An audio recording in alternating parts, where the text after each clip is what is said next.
আল্লাহ রাব্বুল আলামিন নবী সালেহ আলাইহিস সালামকে পাঠাইলেন।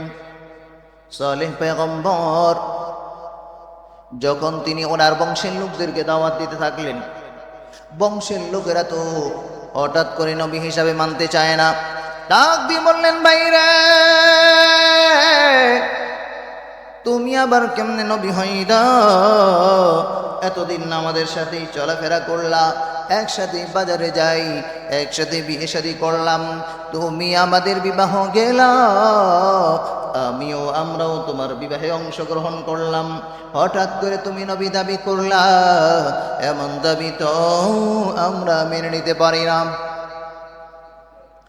নানান কথাবার্তা বলার পর উনি যতই জান্নাত নামক চকলেটের অফার করে, দুনিয়ার মানুষ দুনিয়ার নাজ নেয়ামতের কথা মনে করে জান্নাত নামক অফার তো এখনই পায় না।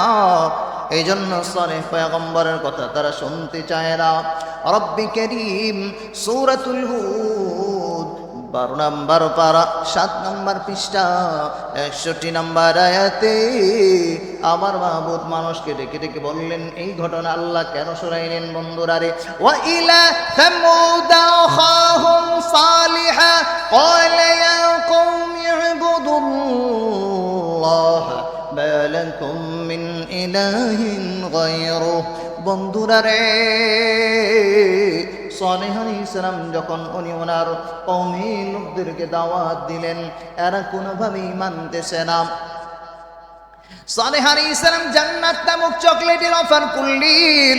কিছু কিছু মানুষ মুমিন ইমানদার হয়, এরপরেও যখন মানুষ মুমিন হইতেছে না, বারবার বোঝানোর পর এরা তাকে বলল, ও সালেহ, ক্বালু ইয়া সালিহ ক্বাদ কুনতা ফীনা মারজুওয়ান قبل هذا أتنهانا أن نعبد ما كان يعبد آباؤنا। এরা ডেকে ডেকে বলল, ভাইজান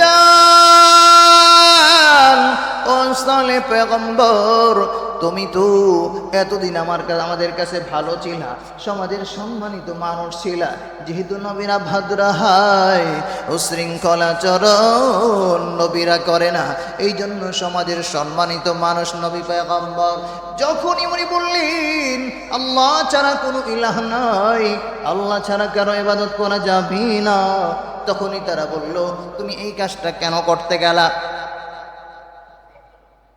আমরা আমাদের মন মতো জীবনযাপন করবো,